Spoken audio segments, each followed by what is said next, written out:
आपण बघत आहात सीटीव्ही न्यूज नजर प्रत्येक बातमीवर। हिंदी आणि मराठी भाषेत बातम्या प्रसारित करणारा जिल्ह्यातील एकमेव channel, sponsored by Sukhkarta associates. आणि आता पाहूयात गेल्या 24 तासातील बातम्या पटापट।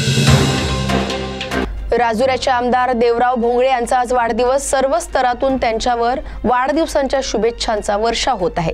त्यातच गौतम गेडाम या गृहस्थाने देवराव भोंगळे यांना शुभेच्छा देण्यासोबतच सध्या तालुक्यात नगर परिषद निवडणुकीच्या पार्श्वभूमीवर आचारसंहिता असल्याने देवराव भोंगळे यांनी आनंदाच्या भरात आचारसंहितेचा भंग करू नये असा संदेश गेडाम यांनी दिलाय।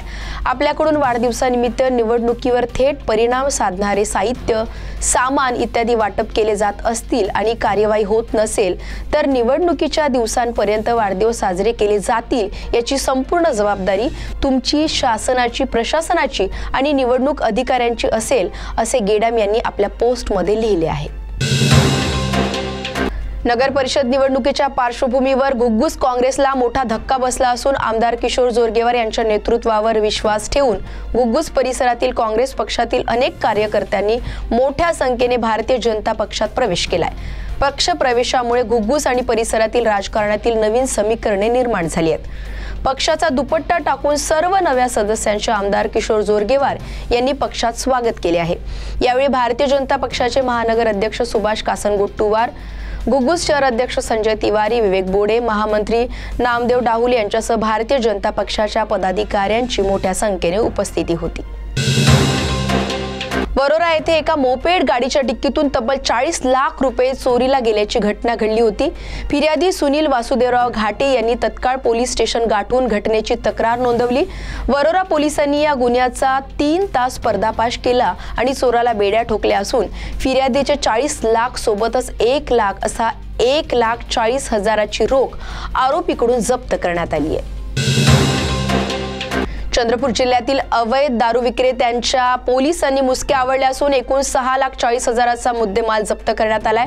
महाराष्ट्र राज्य उत्पादन शुल्क विभाग टीमने चंद्रपूर जिल्ह्यातील वरोरा तहसीलमध्ये अवैध विदेशी आणि बनावट दारू तस्करी विरुद्ध एक मोठी कारवाई करत 3 आरोपींना अटक केली आहे। यामध्ये रॉयल स्टॅग ब्रँडची सीलबंद 40 बॉटल्स, रॉयल चॅलेंज ब्रँडची 24 बॉटल्स जप्त करण्यात आल्यात। ही दारू मध्य प्रदेश निर्मित बनावट दारू असल्याचे अधिकाऱ्यांनी सांगितले।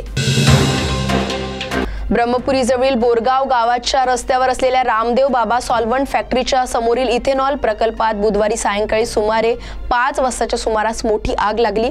आग लागल्यानंतर काही क्षणातच प्रचंड स्फोट झाला आणि त्याचा धक्का तब्बल 2 किलोमीटर पर्यंत जाणवल्याने मोठा हादरा बसलाय।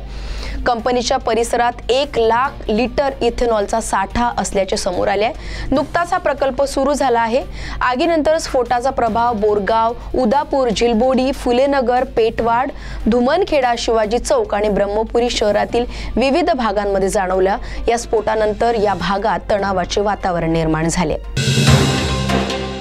नागवीड सिंदेवाई मार्गावरील सावरगाव चिखलगाव मार्गावरील परिसरात 20 नोव्हेंबर रोजी सायंकाळी 5 वाजताच्या सुमारास दुचाकीचे एका कारला जोरदार धडक बसल्याने दुचाकीवरील पती पत्नी गंभीर जखमी झालेत। समोरून जात असलेल्या कार चालकानं अचानक ब्रेक लावल्याने दुचाकी कारवर आदळली। घटनास्थळावरून कार चालक फरार झाला असून स्वप्नील कावळे यांनी तत्काळ घटनास्थळी धाव घेत जखमी दाम्पत्यांना सरकारी दवाखान्यात भरती केले। गडचिरोली जिल्ह्यातील आरमोर येथे सरपण गोळा करण्याकरिता गेलेल्या 2 महिलांना वेगवेगळ्या दिवशी बिबट्याने ठार केलाय। ही घटना बुधवारी 19 नोव्हेंबर रोजी घडली असून या घटनेमुळे परिसरात भीतीचं वातावरण निर्माण झालंय।